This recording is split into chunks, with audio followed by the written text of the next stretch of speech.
Hello students, today आज हम लोग अपना दूसरा चैप्टर स्टार्ट करने वाले हैं, यूनिट्स एंड मेज़रमेंट। इस चैप्टर में आज हम लोग डिस्कस करेंगे यूनिट्स के बारे में, जो आपका सिस्टम ऑफ यूनिट्स का जो टॉपिक है उसके बारे में डिस्कस करेंगे। तो यूनिट्स और मेज़रमेंट से आप काफ़ी फेमिलियर होंगे, क्योंकि पहले भी आपने काफ़ी पढ़ा है 8th में, 9th में, 10th में कि यूनिट्स क्या होती है। यूनिट सिंपल है, लेंथ का यूनिट मीटर, मास का यूनिट किलोग्राम। मेज़रमेंट क्या है, आपने बहुत सारे मेज़रमेंट किए हैं, आपने एक्सपेरिमेंट्स जो किए हैं उसमें वायर कितना बड़ा है वो मेज़रमेंट किया है। आपने अगर पेंडुलम से रिलेटेड कोई एक्सपेरिमेंट किया है तो उसमें पेंडुलम का जो आपका स्ट्रिंग है वो कितना बड़ा है, वो कितना लेंथ का है, 1 मीटर का है, 2 मीटर का है, ये आप पेंडुलम का टाइम पीरियड निकाल रहे होंगे। तो आपको मोटा मोटी पता ही है कि यूनिट्स क्या होता है और मेज़रमेंट क्या होता है। तो फिर भी हम लोग डिटेल से थोड़ा स्टार्ट करते हैं इस चैप्टर में।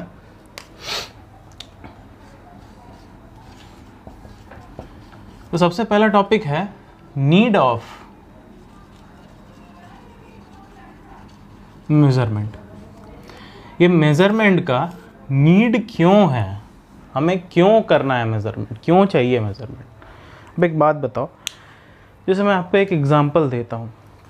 एग्जाम्पल क्या देता हूँ कि आप एक साइंटिस्ट हो और आपको जानने की इच्छा, साइंटिस्ट की, अगर आप एक फिज़िक्स के स्टूडेंट भी हो और साइंस के स्टूडेंट हो, और आपको जानने की इच्छा हो रही है कि जो सूरज हमें रोशनी देता है वो क्यों देता है, कब देता है, कैसे देता है, कब वो ज़्यादा होता है, कब वो कम होता है, कब ज़्यादा गर्मी हो रही है, कब कम गर्मी हो रही है, वो आप कैसे इसके बारे में डिटेल में स्टडी कर पाओगे जब तक आप मेज़रमेंट नहीं करोगे। तब मान लो आज सूरज निकला, आप खड़े हो गए, आपको रोशनी दे रही है, अरे आज तो बहुत ज़्यादा गर्मी है।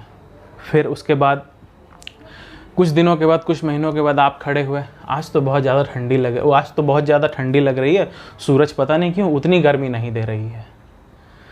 पर आप ये समझ रहे हैं वहाँ पे कि सूरज जो है पहले गर्मी दे रही थी ज़्यादा, उससे ज़्यादा हीट आ रहा था, अब जो है सूरज जो है वो उतनी गर्मी नहीं दे रही है। तो कोई ना कोई रीज़न तो होगा, हो सकता है सूरज धरती से दूर चला गया हो। जब कुछ भी ये डिस्कवरीज नहीं हुई, मैं उस समय आप अगर वहाँ खड़े हो जाते हो तो मैं उस बारे में बात कर रहा हूँ। तो ठीक है, एक नॉलेज आपके दिमाग में आया कि हाँ कि सूरज अभी पास है या सूरज अभी दूर है, बट फिर भी डिटेल्ड इन्फॉर्मेशन के लिए आपको ये समझना होगा कि आज गर्मी कितनी है, जब तक उसको आप टेम्परेचर में नहीं नापते हो।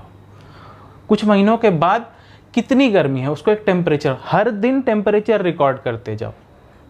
इस तरह से अगर वो टेम्परेचर का मेज़रमेंट नहीं होगा तो सूरज की गर्मी को स्टडी करना बहुत ही मुश्किल होगा, और आपको कोई एग्जैक्ट कहीं आप एक्सप्लेनेशन में या फिर एग्जैक्ट जगह पे आप नहीं पहुंचोगे, सॉल्यूशन में नहीं पहुंचोगे। तो मेज़रमेंट बहुत ही ज़्यादा ज़रूरी है इन चीज़ों के लिए। इवन फॉर साइंटिस्ट, अगर वो ठीक से मेज़र नहीं कर पाएंगे, कोई एग्जैक्ट वैल्यू नहीं निकाल पाएंगे, तो उसके आगे जो है वो नए इन्वेंशंस कैसे करेंगे, नए एक्सपेरिमेंट्स कैसे करेंगे, फिर नई टेक्नोलॉजी कैसे आएगी। तो इसलिए मेज़रमेंट बहुत ही ज़रूरी है। इवन आम इंसान के लिए कि अगर आप बाज़ार जाते हो, मान लो मार्केट में आप जाते हो, वहाँ पर आपको कुछ सब्जियाँ खरीदनी है, तो आप सब्ज़ी खरीद रहे हो, तो भैया आलू दे देना। वो बोला कितना, अब मेज़रमेंट का कुछ पता नहीं, आप क्या बोलोगे, इतना दे दो, 5 दे दो, 6 दे दो, कोई आलू छोटा कोई आलू बड़ा। पहले बार में उसने छोटा छोटा आलू दे दिया 5, उसका 20 रुपया लगा। फिर समझ लो 3 दिन के बाद गए, आपको उसने बड़ा बड़ा आलू दे दिया, फिर 20 रुपया मिला, 20 रुपया लगा। तो इस तरह से समझ नहीं आ रहा है ना। इस बार आलू जब आप सब्जी बनाए तो इतनी सब्जी बन गई, अब आप जो पहले जो आलू लेके आए थे छोटे छोटे आलू, उसकी सब्जी बनाई थी तो कितनी कम सब्जी बनी थी। तो उतना ही 20 रुपीज़ के अमाउंट में जो अमाउंट ऑफ सब्जी आपके घर में बनी थी वो 2 दिन में डिफ़र कर गई ना। तो एक स्टैंडर्ड यूनिट होना चाहिए ऑल ओवर वर्ल्ड, जहाँ की आप जाके बोल सके कि हाँ भैया मेरे को 1 केजी आलू चाहिए। अब 1 केजी आलू जो है, 1 केजी जो है वो पूरी दुनिया में सेम है। आप इंडिया में अगर ख़रीदोगे 1 केजी आलू और अमेरिका में 1 केजी आलू ख़रीदोगे तो वो सेम होगा, 1 केजी सेम होगा। आपको आपका जो मेज़रमेंट है, आप जो सोच के जा रहे हो कि मेरे को इतना वेजिटेबल खरीदना है इतने लोगों के लिए और 1 kg चाहिए मेरे को, तो दोनों जगह आपको सेम क्वांटिटीज मिलेंगी और आपको कभी दिक्कत नहीं होती। It is the need for measurement. There is a quotation, एक कोटेशन है वहाँ पे आपकी किताब में लिखा हुआ है कि when you can express whatever you have in your mind in some numbers, आपके दिमाग में जो भी चल रहा है, आप जो भी सोच रहे हो, अगर आप उसको नंबर्स में एक्सप्रेस कर पाते हो तो ही आप उसके बारे में कुछ जानते हो।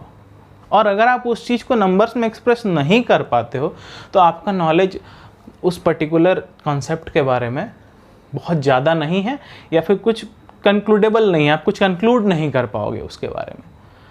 अब आते हैं हमारे नेक्स्ट टॉपिक पे, नीड ऑफ मेजरमेंट के बाद फिजिकल क्वांटिटीज। फिजिकल क्वांटिटीज क्या होती है?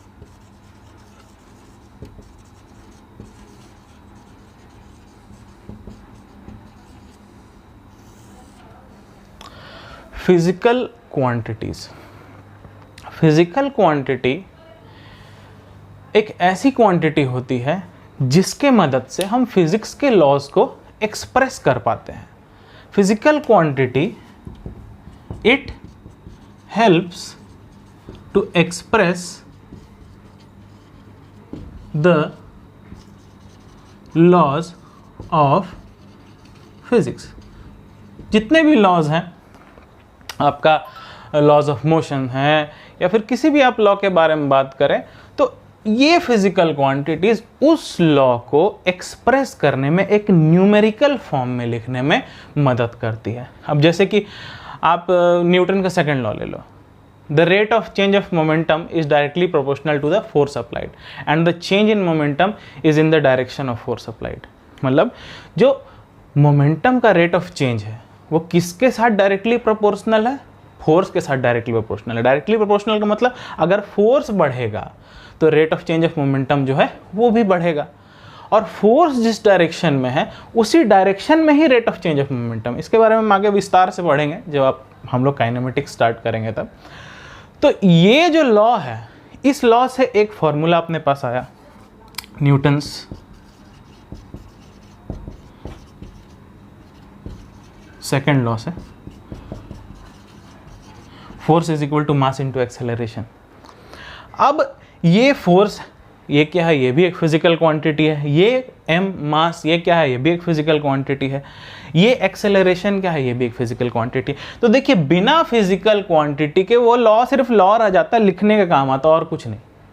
बट यहाँ जब अपने पास इक्वेशन है, फिजिकल क्वांटिटीज से हम उस लॉ को एक्सप्रेस कर पा रहे हैं, तो अब इस लॉ का यूज़ करके जो भी नेचुरल फिनोमेना है जो इस लॉ के अंतर्गत आते हैं, हम उसको इजीली समझ सकते हैं, क्योंकि हमें पता है फोर्स क्या होता है, हमें पता है मास क्या होता है, हमें पता है एक्सेलरेशन क्या होता है। ये हुआ एक छोटा सा एग्जाम्पल कि फिजिकल क्वांटिटीज कैसे हेल्प करती है लॉज ऑफ फिजिक्स को एक्सप्रेस करने के लिए। और उसके बाद हम वहाँ से कुछ डेरिवेशंस भी कर सकते हैं, आगे इसको हम डिराइव भी कर सकते हैं बहुत सारे फॉर्म में, इसका हम न्यूमेरिकल वैल्यूज भी निकाल सकते हैं। डस्टर,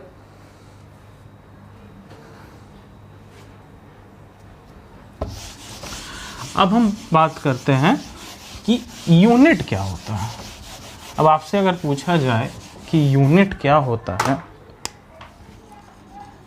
तो आप बोलोगे सर यूनिट जो होता है वो लेंथ का मीटर है, हमने पढ़ा है क्लास 8, 9, 10 में। मास का किलोग्राम है, करंट का एम्पियर है, ठीक है। तो यूनिट है क्या एक्चुअली में? अगर उसको हम एक परिभाषा में, एक डेफिनेशन में समझना चाहें तो चलो, जैसे कि मान लो ये एक रॉड है जिसका लेंथ हमें निकालना है, तो इसका लेंथ, इस रॉड का लेंथ हम कैसे निकालेंगे? क्या हमारे दिमाग में आया कि इस रॉड का लेंथ निकल पाए? तो हमें पता है कि मीटर जो है वो एक स्टैंडर्ड है। वो स्टैंडर्ड जो है वो ऑल ओवर वर्ल्ड सेट किया गया है। ये लेंथ का ऐसा यूनिट है कि 1 मीटर इतना होता है। एक पर्टिकुलर डिस्टेंस को समझा दिया है कि 1 मीटर इतना होता है। तो अब हमें इस लेंथ को नापना है, तो हम क्या करेंगे कि 1 मीटर का एक स्केल ले लेंगे, ये 1 मीटर का स्केल है। अब इस 1 मीटर के स्केल को हम इस लेंथ के पैरेलल में, इस रॉड के पैरेलल में रखते हैं। अब वो होता है इतना 1 मीटर। तो देख रहे हैं कि पूरा रॉड तो अभी तक कवर नहीं हुआ। दोबारा इस मार्क कर लेंगे हम लोग यहाँ पोजीशन। अब दोबारा इस मार्क से हम वापस से इस स्केल को रखते हैं। अब देखते हैं कि जहां पर ये रॉड एंड हो रहा है, इस पॉइंट पे अगेन 1 मीटर हो रहा है। तो ये पर्टिकुलर स्केल को हमको 2 बार लगा, 2 बार इसको कंटिन्यूअसली रखें एक के बाद एक, तब इस रॉड को हम नाप पाए। तो एक बार स्केल कितना है, इसका लेंथ है 1 मीटर, जो स्टैंडर्ड है 1 मीटर का, जो हम ऐसा यूनिट सेट किया हुआ है ऑल ओवर वर्ल्ड के लिए। तो इसको अगर हम जोड़ देते हैं तो कितना मिलता है हमें, ये length of the rod 2 metre. अब ये कैसे हुआ, हमारे पास एक स्टैंडर्ड है, चूजन स्टैंडर्ड, जो ऑल ओवर वर्ल्ड सेम है। 1 मीटर यहाँ भी है, 1 मीटर अमेरिका में भी है, 1 मीटर किसी भी देश में 1 मीटर वही है। अब इस चूजन स्टैंडर्ड से हम क्या करते हैं कि अपने पास जो रॉड है या ज़मीन है या जो भी है जिसका हमें लेंथ नापना है, उससे कंपेयर करते हैं। अब कंपेयर करने के बाद या तो वो 1 टाइम ऑफ रॉड होगा, 1 टाइम ऑफ स्केल होगा 1 मीटर का, या 2 टाइम, जैसे ये 2 टाइम्स ऑफ द स्केल है, 2 बार स्केल से नापे तो 2 मीटर मिला। कोई चीज़ 1.5 टाइम्स होगा, कुछ फ्रैक्शंस में आएंगे। तो इस तरह से उस 1 मीटर चूजन यूनिट का कंपैरिजन करके हम लोग किसी भी चीज़ को नापते हैं। तो वही जो चूजन स्टैंडर्ड है उसी को कहते हैं यूनिट। ये जो अपना चूजन स्टैंडर्ड है यही है यूनिट। इसी के रेफरेंस से हम, ये चूजन स्टैंडर्ड के रेफरेंस से हम जब किसी चीज़ का मेजरमेंट करते हैं तो उसी को कहते हैं यूनिट, ये चूजन स्टैंडर्ड को, जो कि केजी में भी हो सकता है, जो कि सेकंड में भी हो सकता है।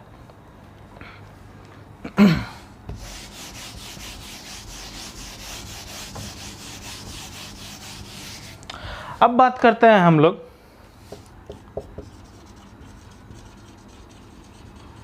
फंडामेंटल यूनिट्स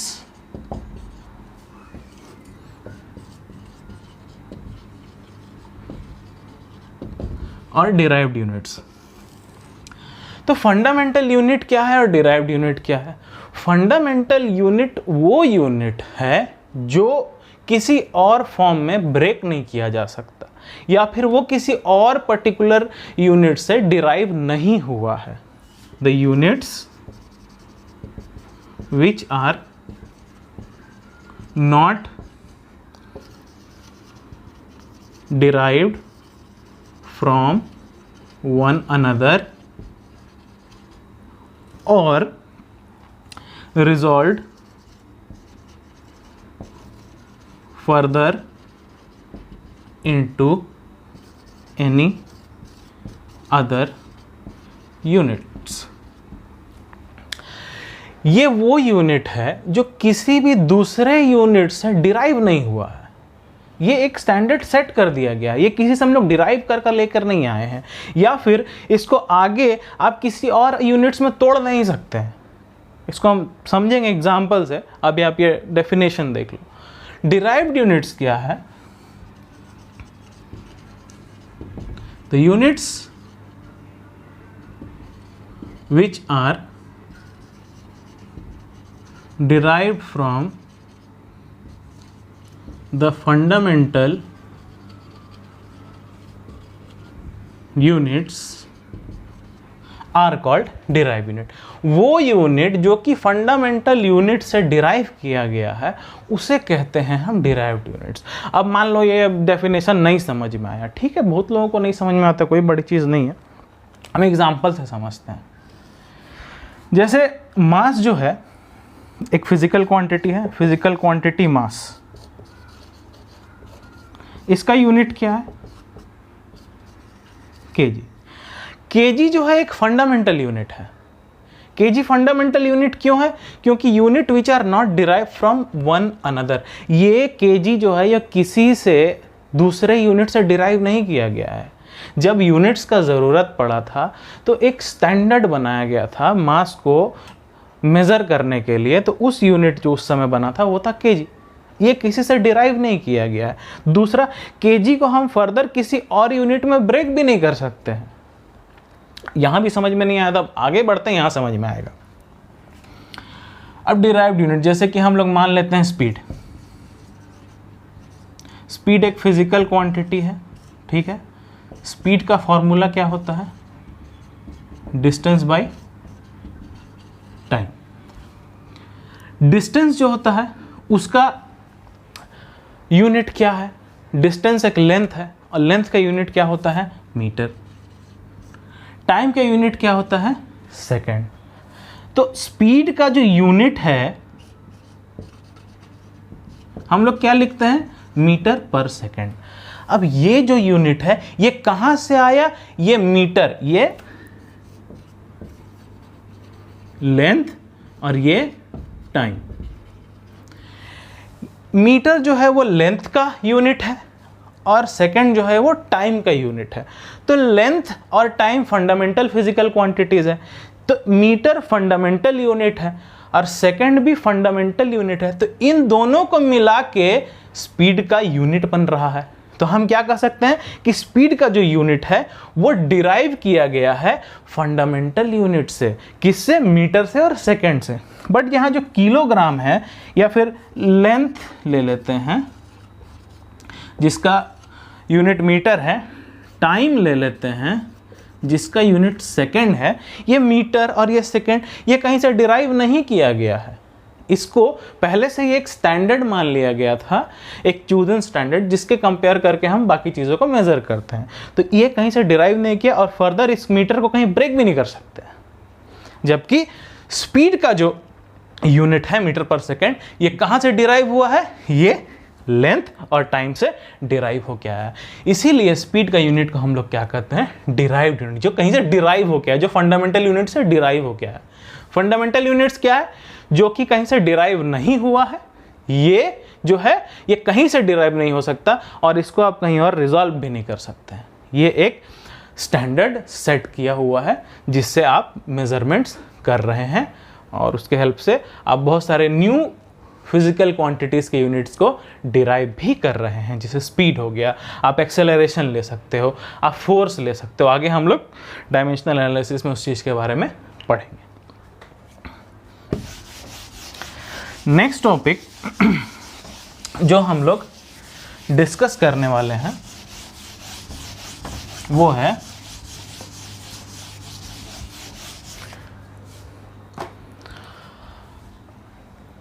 जो बेसिक फंडामेंटल क्वांटिटीज़ है, जो कि फिजिकल क्वांटिटीज़ है, जो कि हम लोग मैकेनिक्स में यूज़ करते हैं। तो मैकेनिक्स में कौन से फिजिकल क्वांटिटीज़ का यूज़ होता है? मास, ये फिजिकल क्वांटिटी है। लेंथ, टाइम, हम लोग यहाँ यूनिट लिख लेते हैं।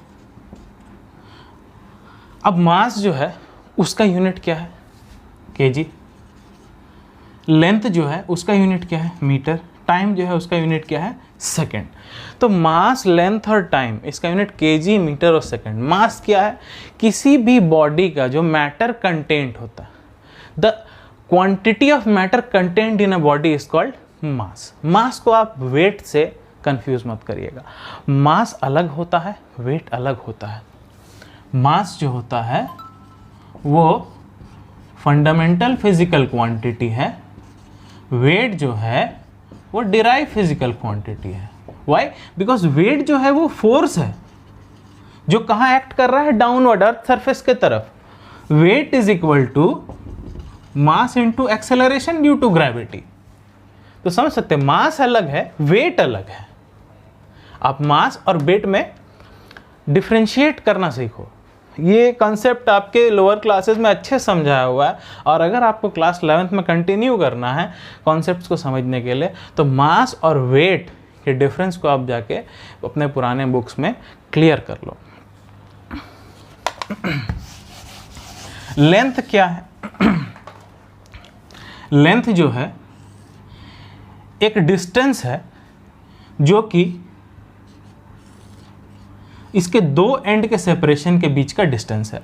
मान लो ये एंड है और ये एंड है, इसके बीच का जो सेपरेशन है, ये एंड 1 एंड 2, तो एंड 1 और एंड 2 के बीच का जो सेपरेशन है, इस डिस्टेंस को हम लोग कहते हैं लेंथ। टाइम क्या है? टाइम वो है जो एक क्लॉक रीड करता है। आपके घर में एक घड़ी है, उसमें आपको टाइम दिख रहा है। अब टाइम को डिफाइन नहीं कर सकते क्योंकि टाइम एब्सोल्यूट नहीं है। बहुत सारे लोगों ने ट्राई किया कि वो टाइम को डिफाइन कर पाए, पर वैसा नहीं हुआ, because it is not absolute. जैसे कि टाइम का एक डेफिनेशन पेरिस के साइंस का जो वहाँ एक आपका ऑर्गेनाइजेशन है, उसने दिया कि एक पेंडुलम, 1 मीटर का पेंडुलम, एक सिंपल पेंडुलम जिसका स्ट्रिंग 1 मीटर है, वो अपने एक एंड से दूसरे एंड तक जब जाता है तो इस ड्यूरेशन को हम लोग कहेंगे 1 सेकेंड। अब ये भी जब है अलग अलग जगह अर्थ सरफेस पे जाओगे या थोड़ा स्पेस में चले जाओगे तो इसका भी टाइम पीरियड चेंज हो जाएगा। तो 1 सेकेंड यहाँ अलग, उस स्पेस में अलग, या नॉर्थ पोल में अलग, साउथ पोल में आप अलग, आप डिफाइन नहीं कर पाओगे। दूसरा, इसको मीन सोलर डे से भी यूज़ किया गया कि आज 12 बजे दोपहर से लेकर कल 12 बजे दोपहर तक जो है उसको एक सोलर डे कहा गया और उसका साल का एवरेज निकाला गया। अब साल का एवरेज निकालने के बाद सोलर सेकंड कैसे निकाला गया? तो सोलर सेकंड 1/60 इंटू 60 इंटू 24 इस तरह से एक कैलकुलेशन करके निकाला गया मीन सोलर डे का। तो उसमें भी क्या हुआ कि हर साल जो सोलर डे का एवरेज है वो चेंज हो जाता था। तो इन सब चीज़ों के बारे में ज़्यादा डिस्कस करके कोई फ़ायदा नहीं है। आप सिंपल ये समझ गए, मास, लेंथ और टाइम, यूनिट किलोग्राम, मीटर और सेकंड। मास क्या होता है? Quantity of matter content. Length क्या होता है कि दो एंड के बीच के डिस्टेंस का सेपरेशन को हम लोग लेंथ कहते हैं। टाइम क्या होता है? आपका जो घड़ी रीड करता है, व्हाट योर क्लॉक रीड्स, वही है टाइम फिलहाल। बाकी चीज़ें जो है वो टाइम में एब्सोल्यूट नहीं है। तो जितने भी तरीके निकाले गए, जितने भी ये निकाले गए, वो हर जगह डिफ़र कर जाते हैं। बट आपके घर में जो घड़ी है, आपके आप जिस टाइम जोन में हो वहाँ पर वो कम से कम कांस्टेंट रहता है और आप इजीली उसको रीड कर सकते हो। तो ये फंडामेंटल क्वांटिटी जो सबसे पहले आई, मास, लेंथ एंड टाइम, ये एनफ नहीं था। एनफ क्यों नहीं था? क्योंकि इससे हम सिर्फ मैकेनिक्स के ही लॉस को समझ सकते थे। अब हमारे पास बहुत दूसरे सब्जेक्ट्स भी थे। दूसरे सब्जेक्ट्स मतलब क्या? अब हमें पढ़ना था थर्मोडायनामिक्स, हमें पढ़ना था ट्रांसफ़र ऑफ हीट के बारे में, तो वहाँ टेम्परेचर आ गया। अब टेम्परेचर को भैया क्या चीज़ से नापे? हमारे पास तो कोई यूनिट होना चाहिए ना। फिर आ गया ऑप्टिक्स, अब वहाँ ल्यूमिनस इंटेंसिटी आ गया, उसको कैसे नापें? तो ये fundamental quantities, physical quantities enough नहीं थे। इसके लिए 7 फंडामेंटल बेसिक फिजिकल क्वांटिटीज़ और 2 सप्लीमेंट्री क्वांटिटीज़ को बताया गया, डिफाइन किया गया कि उसके हेल्प से हम आगे और डेरिवेशंस और क्वांटिटीज़ को डिराइव कर सके और फिजिक्स को बहुत अच्छे तरीके से समझ गए। तो बिना टाइम वेस्ट करते हुए बहुत 7 बेसिक फिजिकल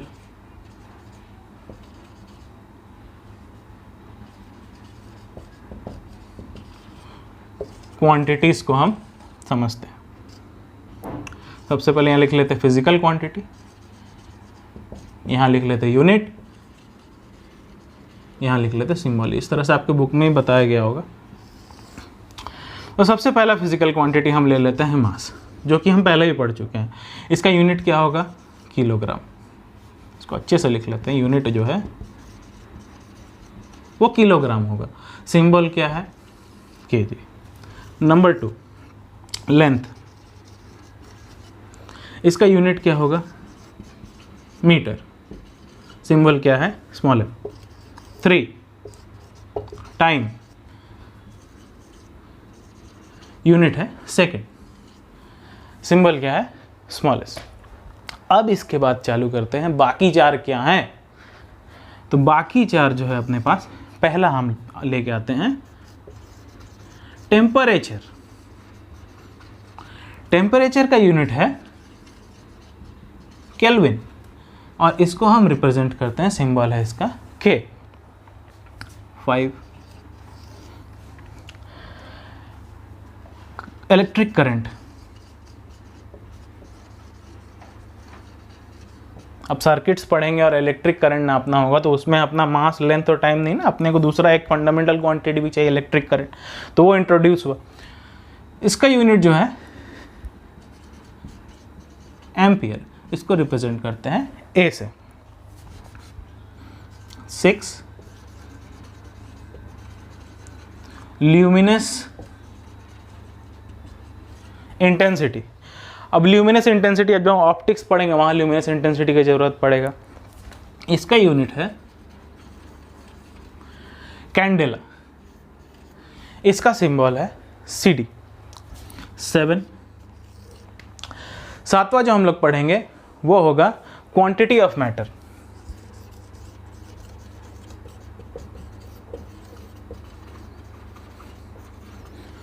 इसको जो यूनिट है वो है मोल और इसको सिंबल जो है MOL। तो ये है बेसिक फिजिकल क्वांटिटीज 7। आप इसको स्क्रीनशॉट लेके नोट कर लो। इसके बाद जो आपका सप्लीमेंट्री है क्वांटिटीज,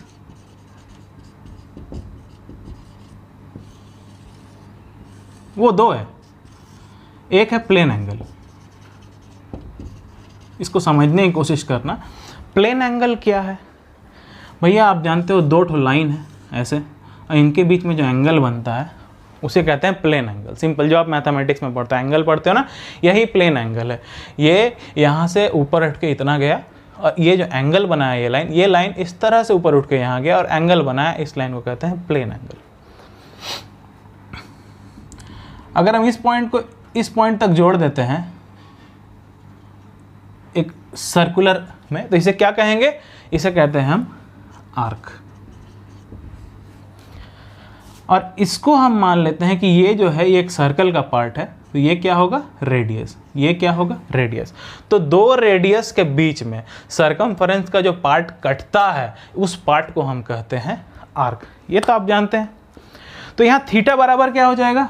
प्लेन एंगल बराबर क्या हो जाएगा? Arc by radius. इसका यूनिट क्या होगा? इसका यूनिट होगा रेडियन। समझ में आया? थीटा क्या होगा? आर्क। लेंथ ऑफ आर्क, यहां से लेके यहां तक का जो मेजरमेंट है लेंथ, इस कर्व्ड पार्ट का, ये स्ट्रेट लाइन नहीं है, ये कर्व्ड है, ये पार्ट ऑफ सर्कमफरेंस है, part of circle, circumference of circle है। तो ये आर्क का लेंथ बाई ये लेंथ जो होगा वो क्या होगा? Plane angle theta. इसका यूनिट क्या है? रेडियन। इसका यूनिट डायमेंशनलेस है, मतलब इसका यूनिट का डायमेंशन कुछ नहीं है। अब कैसे डायमेंशन नहीं है भैया? आर्क जो होता है ये क्या है? एक लेंथ है, इसका यूनिट क्या होगा? मीटर। रेडियस जो होता है ये क्या है? ये भी एक लेंथ है, तो इसका यूनिट क्या होगा? मीटर। मीटर मीटर आपस में कैंसल हो जाएंगे। तो ये जो रेडियन यूनिट है इसका डायमेंशन जो है कुछ नहीं है, वो 0 है। समझ में आया? Number 2, solid angle. Solid angle क्या होता है ना? सॉलिड एंगल वो एंगल होता है जो एंगल एक पर्टिकुलर कॉनिकल वे में, आपको मैं एक यहाँ फिगर बाद में एडिट करके डाल दूंगा ताकि आपको समझ में आए कि उससे क्लियर हो जाए सॉलिड एंगल क्या होगा। सॉलिड एंगल होता है जैसे कि मान लो ये आप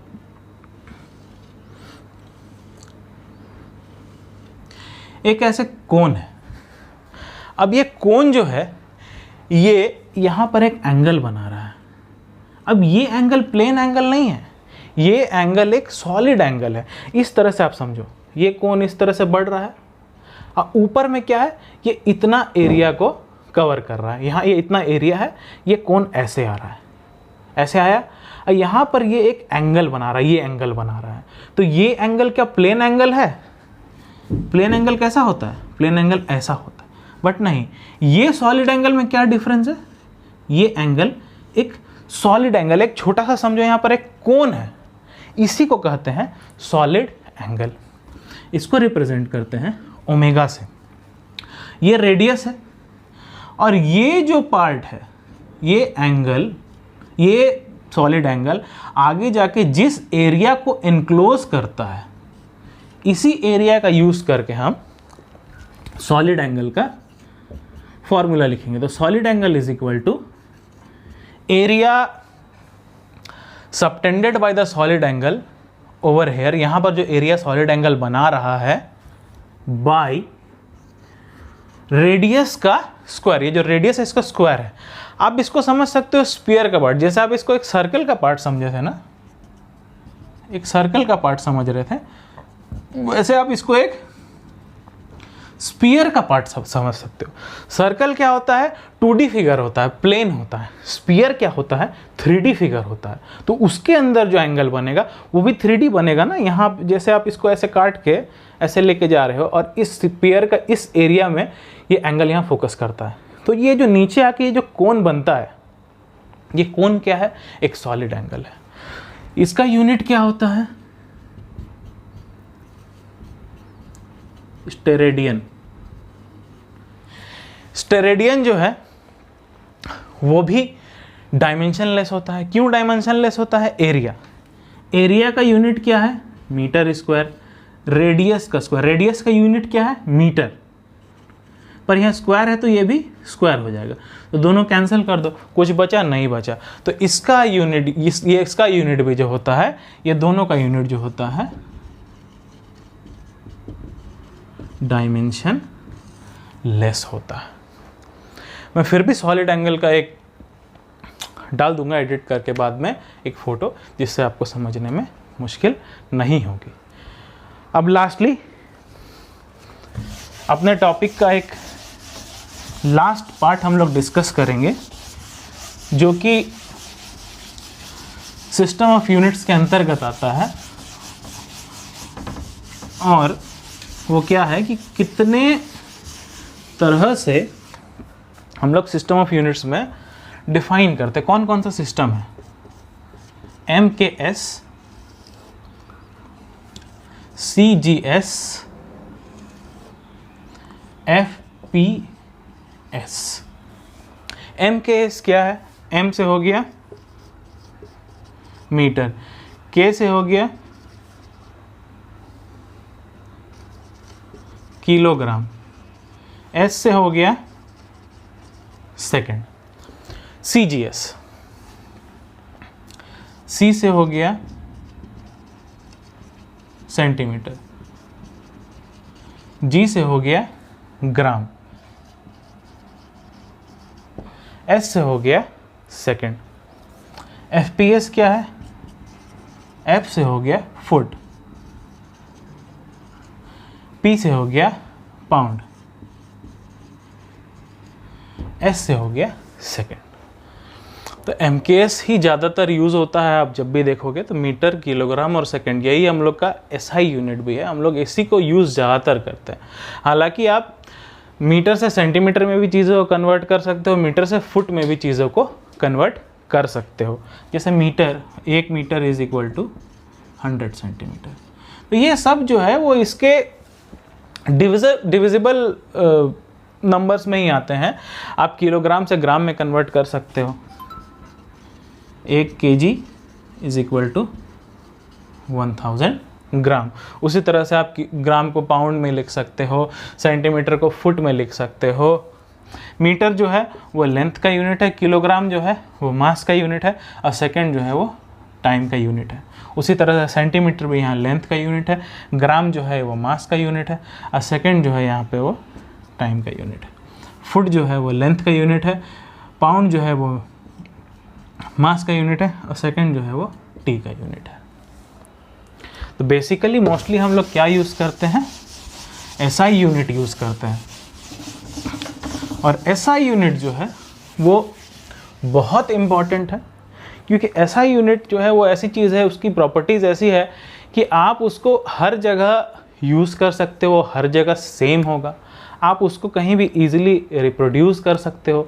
आप उसको दूसरे यूनिट्स में भी कन्वर्ट कर सकते हो। जैसे 1 मीटर को आप 100 सेंटीमीटर लिख सकते हो। तो इस तरह से हम लोग SI यूनिट का सबसे ज़्यादा यूज़ करके फिज़िक्स के सारे लॉस को हम समझते हैं। और बाकी यूनिट्स भी हैं जो कि यूज़ होते हैं, but mostly whenever we are solving numerical, जब भी हम न्यूमेरिकल सॉल्व करेंगे फिज़िक्स में, अगर वहाँ नहीं दिया गया है कि आप वैल्यू सेंटीमीटर में निकालो या फुट में निकालो या कोई और अदर यूनिट में निकालो, तो हम लोग जो आंसर्स यूज़ निकालते हैं वो SI यूनिट में निकालते हैं। और SI यूनिट जो है वो ना ही बहुत ज़्यादा स्मॉल होता है, ना ही बहुत ज़्यादा लार्ज होता है। जैसे अब 1 मीटर है, तो 1 मीटर को हम लिखते हैं तो लगता है स्टैंडर्ड, हाँ इतना बड़ा जो लेंथ है ये 1 मीटर है। अब इसको आप नैनोमीटर्स के टर्म में लिख दोगे भैया, तो ये बहुत ज़्यादा बड़ा नहीं लगेगा, इंटू 10 टू द पावर कितना वैल्यूज़ आ जाएगा। आप इस 1 मीटर को किलोमीटर्स के टर्म में लिख दोगे तो कितना छोटा वैल्यू आ जाएगा, 10 टू द पावर माइनस में इसका वैल्यूज़ आ जाएगा। तो ऐसा यूनिट ऐसा चूज़ किया जाता है जो कि एक ऐसा यूनिट है जो ना ही बहुत ज़्यादा छोटा हो और ना ही बहुत ज़्यादा बड़ा हो। अब आप बाज़ार जाओगे भैया, वो लोग भैया 1000 ग्राम आलू दो, अच्छा लगेगा? नहीं लगेगा ना। आप सीधा बोल सकते हो कि हाँ 1 किलो आलू दो, बोलने में भी स्टैंडर्ड लग रहा है, यूज़ करने में भी स्टैंडर्ड लग रहा है, मेज़र करने में भी स्टैंडर्ड लग रहा है। तो thank you for today's class. Next हम लोग इसके बाद नेक्स्ट क्लास में डिस्कस करेंगे।